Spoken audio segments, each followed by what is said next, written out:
ಕನ್ನಡ ಕಾಗುಣಿತ ಬರದೇ ಇರುವಂತಹವರು ಕರ್ನಾಟಕ ರಕ್ಷಣಾ ವೇದಿಕೆಯ ಗೌರವಾಧ್ಯಕ್ಷರಂತೆ. ಬಿಗ್ ಬಾಸ್ನಲ್ಲಿ ಕನ್ನಡದ ಅಕ್ಷರಗಳನ್ನು ಬರೆಯೋಕ್ಕಾಗದೇ ಇರುವಂಥ ಅಶ್ವಿನಿ ಅವರಿಗೆ ಕರ್ನಾಟಕ ರಕ್ಷಣಾ ವೇದಿಕೆಯವರು ಪ್ರಚಾರ ಮಾಡ್ತಾ ಇದ್ದಾರೆ. ನಿನ್ನೆ ದಿವಸ ಒಂದು ವಿಡಿಯೋ ಮಾಡಿದ್ದೆ ನಾನು. ಪ್ರಚಾರ ಮಾಡ್ತಾ ಇದ್ದಾರೆ. ಕನ್ನಡಿಗರು ಅಂದರೆ ಕರ್ನಾಟಕ ರಕ್ಷಣಾ ವೇದಿಕೆ ಅಂದರೆ ಕನ್ನಡಿಗರ ಹಿತವನ್ನು ಕಾಪಾಡೋದಕ್ಕೆ, ಸಮಾನರಾಗಿ ಕಾಪಾಡೋದಕ್ಕೆ ಇರುವಂತಹ ಸಂಘಟನೆ ಅಂತ ತಿಳ್ಕೊಂಡಿದ್ವಿ. ಆದರೆ ಇಲ್ಲಿ ತನ್ನ ಪದಾಧಿಕಾರಿಯನ್ನು ಉಳಿಸ್ಕೊಳ್ಳೋದಕ್ಕೋಸ್ಕರವಾಗಿ ಇವರು ಮಾಡ್ತಾ ಇರುವಂತಹ ತಪ್ಪು ಕೆಲಸವನ್ನು ನಾವು ಅಕ್ಷರ ಮೀಡಿಯಾದಲ್ಲಿ ಹೇಳಿದ್ವಿ. ಇವತ್ತು ಬಿಗ್ ಬಾಸ್ನಲ್ಲಿ ಬೋರ್ಡ್ ಮೇಲೆ ಅಲ್ಲಿ ಬರೆಯುವಂತಹ ಹ್ಯಾಶ್ಟ್ಯಾಗ್ ಬರೆಯುವಂಥ ವಿಚಾರದಲ್ಲಿ ಅಶ್ವಿನಿಯವರು ಕರ್ನಾಟಕ ರಕ್ಷಣಾ ವೇದಿಕೆಯ ಗೌರವಾಧ್ಯಕ್ಷರಂತೆ. ಕನ್ನಡ ಕಾಗುಣಿತ ಬರೋದಿಲ್ಲ. ಕನ್ನಡ ಕಾಗುಣಿತ ಬರದಂತಹ ಒಬ್ಬ ಕನ್ನಡದ ಹೋರಾಟಗಾರ್ತಿ ಅವರು ಗೌರವಾಧ್ಯಕ್ಷರಂತೆ. ಅದರಲ್ಲಿ ಇಂಗ್ಲೀಷನ್ನು ಮಿಶ್ರಣ ಮಾಡಿ ಬರೆದಿರುವಂತಹ ಕನ್ನಡದಲ್ಲಿ ಅಕ್ಷರಗಳನ್ನು ಬರೀಲಿಕ್ಕೆ ಬರದೇ ಇರುವವರು ಬಿಗ್ ಬಾಸಲ್ಲಿ ವಿನ್ ಆಗಬೇಕಂತೆ. ಪ್ರಾಮಾಣಿಕವಾಗಿ ಆಟ ಆಡ್ತಾ ಇರುವಂತಹ ಗ್ರಾಮೀಣ ಪ್ರತಿಭೆಗಳನ್ನು ತುಳಿಯುವಂತಹ ಕೆಲಸ ನಡೀತಾ ಇರುವಂಥದ್ದು ಈ 2 ತಿಂಗಳಿಂದ. ನೆನ್ನೆ ದಿವಸ ಮತ್ತೊಂದು ವಿಚಾರ ನೋಡಿ. ಅಶ್ವಿನಿ ಅವರು ಒಂದು ಲೆಟರ್ ಬರೀತಾರೆ, ನಿಮಗೆ ಇಷ್ಟವಾದಂತಹ 3 ಲೈನ್ಗಳನ್ನು ಬರೀರಿ ಅಂತ. ಅವರು ಹೇಳ್ತಾರೆ, ಕರ್ನಾಟಕ ರಕ್ಷಣಾ ವೇದಿಕೆಯ ನಾರಾಯಣಗೌಡರು ಒಳಗಡೆ ಬರಬೇಕು ಅಂತ ಹೇಳ್ತಾರೆ. ಅಂದರೆ ನೀವು ಸೂಕ್ಷ್ಮವಾಗಿ ಗಮನಿಸಿ ನೋಡಿ, ದೂರದೃಷ್ಟಿಯಿಂದ ಗಮನಿಸಿ ನೋಡಿ. ಕೊನೆಯ ವಾರ ಇದೆ, ಇನ್ನು 4-5 ದಿವಸ ಇದೆ. ನಾರಾಯಣಗೌಡರು ಒಳಗಡೆ ಬಂದರೆ ನಾರಾಯಣಗೌಡರ ಸಂಘಟನೆಯ ಮೂಲಕ ಮತ್ತಷ್ಟು ಓಟುಗಳು ನನಗೆ ಬರ್ಬೋದು ಎಂಬ ಲೆಕ್ಕಾಚಾರದಲ್ಲೂ ಸಹ ಅಶ್ವಿನಿ ಅವರು ಹೇಳಿರ್ಬೋದು. ಇವತ್ತು ಹೊರಗಡೆ ಕರ್ನಾಟಕ ರಕ್ಷಣಾ ವೇದಿಕೆಯ ಜಿಲ್ಲಾಧ್ಯಕ್ಷರು ಅಂತ ಹೇಳ್ಕೊಂಡಿರುವಂಥವರು ಅವ್ರು ಹೇಳ್ತಾರೆ, ಅಶ್ವಿನಿ ಗೌಡ ಅವರಿಗೆ ಕಿಚ್ಚನ ಚಪ್ಪಾಳೆ ಸಿಗುತ್ತೆ ಅಂತೇಳಿ. ಶಿಫಾರಸ್ಸಿನ ಮೇಲೆ ಕಿಚ್ಚನ ಚಪ್ಪಾಳೆ ಸಿಕ್ಕಿರುವುದು ನಾವು ಅಂದ್ಕೊಳ್ಬೋದು. ಇಲ್ಲಿ ಕೊನೆಯ ವಾರದಲ್ಲಿ ಇಬ್ಬಿಬ್ಬರಿಗೆ ಕಿಚ್ಚನ ಚಪ್ಪಾಳೆ. ಧ್ರುವ ಅಂತ ಹೇಳ್ತಾನೆ, ಅಶ್ವಿನಿ ಮೇಡಮ್ ಜೊತೆ ನಾನು ಸಿನಿಮಾದಲ್ಲಿ ಆ್ಯಕ್ಟಿಂಗ್ ಮಾಡಿದ್ದೆ ಅಂತ ಹೇಳ್ತಾನೆ ವ್ಯಕ್ತಿ. ಅಲ್ಲಿ ಹೇಳಿದ ತಕ್ಷಣವೇ ಇಲ್ಲಿ ಪೋಸ್ಟ್ ಹಾಕಿದ ತಕ್ಷಣ ಇಬ್ಬರಿಗೂ ಕಿಚ್ಚನ ಚಪ್ಪಾಳೆ ಸಿಗುತ್ತೆ ಅಂತಂದರೆ ಇದು ಶಿಫಾರಸ್ ಅಲ್ಲದೆ ಮತ್ತೇನು? ನಾವೇನಂತ ತಿಳ್ಕೊಳ್ಬೇಕು? ಇವತ್ತು ಕನ್ನಡ ಕಾಗುಣಿತ ಬರದಂತಹ ಅಶ್ವಿನಿ ಅವರು ಕನ್ನಡ ಪರ ಹೋರಾಟಗಾರರಂತೆ. ಕನ್ನಡ ಅಕ್ಷರಗಳನ್ನು ಬರೀಲಿಕ್ಕೆ, ಕಾಗುಣಿತ ಬರೀಲಿಕ್ಕೆ ಬರೆದಿರೋರು ಕನ್ನಡ ಹೋರಾಟಗಾರರಂತೆ. ಒಬ್ಬ ಗ್ರಾಮೀಣ ಪ್ರತಿಭೆ ಗಿಲ್ಲಿ ನಟ ಹೇಳ್ತಾನೆ, ನಾವು ಓದಿರೋದೇ ITI ಮಾಡಿದ್ದೇನೆ. ಅದರಲ್ಲೂ ಸಹ ಗಿಲ್ಲಿ ನಟ ಒಂದು ಅಕ್ಷರ ಏನೋ ಇಂಗ್ಲೀಷ್ ಬರೆದಿದ್ದಾನೆ ಬಿಟ್ಟರೆ ಬಾಕಿ ಎಲ್ಲವೂ ಸಹ ಗ್ರಾಮೀಣ ಪ್ರದೇಶದಲ್ಲಿ ಬಳಸುವಂತಹ ಮಾತುಗಳನ್ನು ಅಕ್ಷರದ ರೂಪದಲ್ಲಿ ಬೋರ್ಡಲ್ಲಿ ಬರೆದಿದ್ದಾನಲ್ಲ. ಯಾರು ಉತ್ತಮ ಆಗ್ತಾರೆ?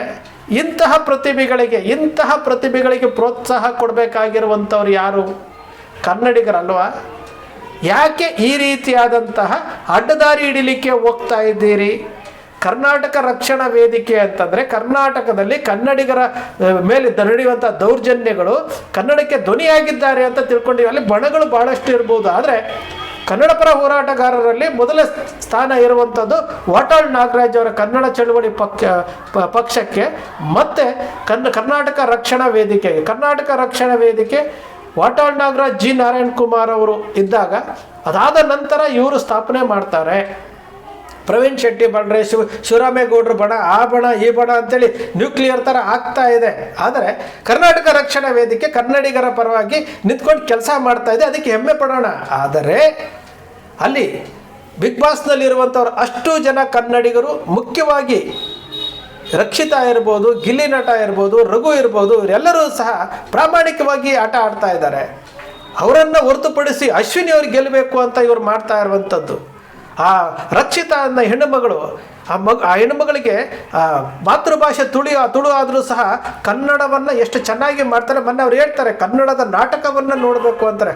ಅಂತಹ ರಕ್ಷಿತನ ಟಾರ್ಗೆಟ್ ಮಾಡಿದಂತಹ ಅಶ್ವಿನಿ ಅವರು, ಮತ್ಯಾವುದೋ ಒಂದು ಅಂತ ಪದವನ್ನು ಬಳಸಿದ್ದಂಥ ಅಶ್ವಿನಿಯವರು, ರಕ್ಷಿತನ ಯಾವ್ಯಾವ ರೀತಿಯಲ್ಲಿ ಮಾಡಿದಂಥ ಅಶ್ವಿನಿಯವರು, ಎಲ್ಲವನ್ನೂ ನೋಡಿ ಆದರೂ ಸಹ ಇಲ್ಲಿ ಕರ್ನಾಟಕ ರಕ್ಷಣಾ ವೇದಿಕೆಯವರು ಅಶ್ವಿನಿಯವರನ್ನು ವೋಟ್ ಹಾಕಿ ಗೆಲ್ಲಿಸಿ ಅಂತ ಕರೆ ಕೊಡ್ತಾರೆ ಓಪನ್ ಆಗಿ. ಅಂತಂದರೆ ನಾವು ಏನಂತ ಅರ್ಥೈಸ್ಕೊಳ್ಬೇಕು? ಕನ್ನಡವನ್ನು ಕಲಿಸ್ರಿ. ಫಸ್ಟು ಅಶ್ವಿನಿ ಅವರಿಗೆ, ಗೌರವಾಧ್ಯಕ್ಷರಿಗೆ ಕನ್ನಡವನ್ನು ಕಲಿಸಿ. ಕನ್ನಡವೇ ಬರದಂಥವರು ಕರ್ನಾಟಕ ರಕ್ಷಣಾ ವೇದಿಕೆಯ ಗೌರವಾಧ್ಯಕ್ಷರು ಅಂತ ಹೇಳಿದ್ರೆ ಬೇರೆಯವ್ರು ನೋಡಿ ಏನು ತಿಳ್ಕೊಳ್ಳಲ್ಲ. ಬೆಳಿಗ್ಗೆಯಿಂದ ಟ್ರೋಲ್ ಆಗ್ತಾ ಇದೆ.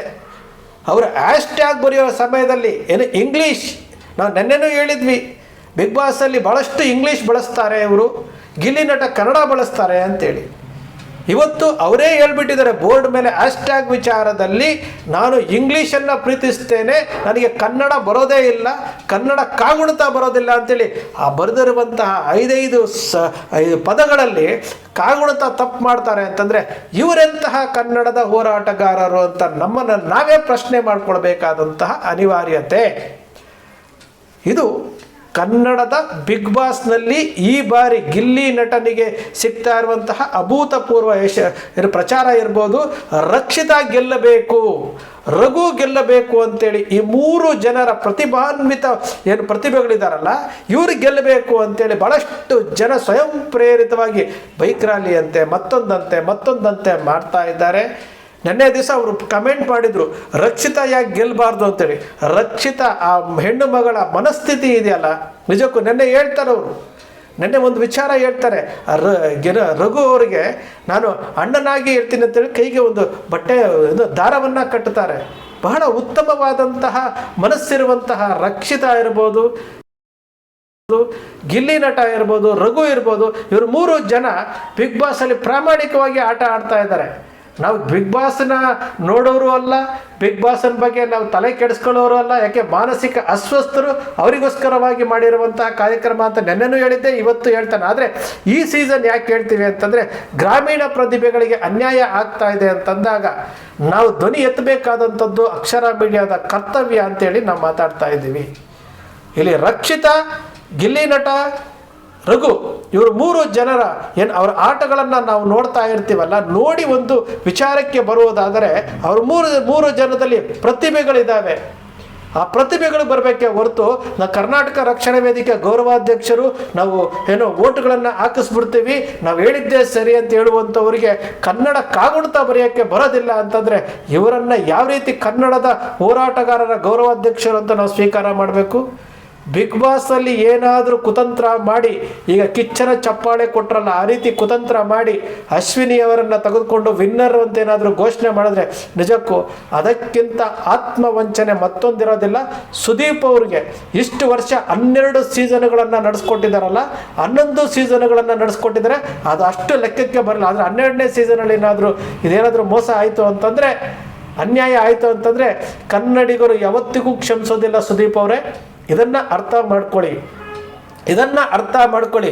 ಕಿಚ್ಚನ ಚಪ್ಪಾಳೆ ಕೊಟ್ಟಿದ್ದೇ ಅದೊಂದು ರೀತಿಯಾದಂಥ ಮ್ಯಾಚ್ ಫಿಕ್ಸಿಂಗು. ಅರ್ಥ ಮಾಡ್ಕೊಳ್ಬೇಕು. ಬಿಗ್ ಬಾಸ್ನಲ್ಲಿ ಏನು ಕನ್ನಡ ಬರದೇ ಇರುವಂತಹ ಕನ್ನಡದ ಹೋರಾಟಗಾರ್ತಿ ಇವರಿಗೆ ಕನ್ನಡ ಹೇಳ್ಕೊಡುವಂತಹ ಕೆಲಸ ಆಗಲಿ.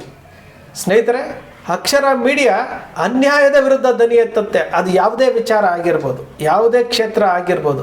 ಅನ್ಯಾಯ ಆಯಿತು ಅಂತಂದರೆ ಇದು ಅನ್ಯಾಯ ಅಂತ ಹೇಳುತ್ತೆ ಹೊರತು ಹೆಣ್ಣು ಮಕ್ಕಳ ವಿಚಾರ ಆಗಿರ್ಬೋದು, ಭ್ರಷ್ಟಾಚಾರದ ವಿರುದ್ಧ ಆಗಿರ್ಬೋದು, ರಾಜಕಾರಣಿಗಳ ತಪ್ಪು ನಡೆ ಆಗಿರ್ಬೋದು, ಮೀಡಿಯಾಗಳ ತಪ್ಪು ನಡೆ ಆಗಿರ್ಬೋದು, ಎಲ್ಲದಕ್ಕೂ ಸಹ ನಿಮ್ಮ ಅಕ್ಷರ ಮೀಡಿಯಾ ಧ್ವನಿ ಎತ್ತುತ್ತಾನೇ ಇರುತ್ತೆ. ನಿಮ್ಮ ಅಕ್ಷರ ಮೀಡಿಯಾದ ವಿಶ್ಲೇಷಣೆ ನಿಮ್ಗೆ ಇಷ್ಟ ಆಯಿತು ಅಂದರೆ ಸಬ್ಸ್ಕ್ರೈಬ್ ಆಗಲಿಲ್ಲ ಅಂದರೆ ಸಬ್ಸ್ಕ್ರೈಬ್ ಮಾಡ್ಕೊಳ್ಳಿ. ಪಕ್ಕದಲ್ಲಿ ಕಾಣುವಂಥ ಬೆಲ್ ಐಕಾನ್ ಪ್ರೆಸ್ ಮಾಡಿ, ಶೇರ್ ಮಾಡಿ, ಪ್ರೋತ್ಸಾಹ ನೀಡಿ.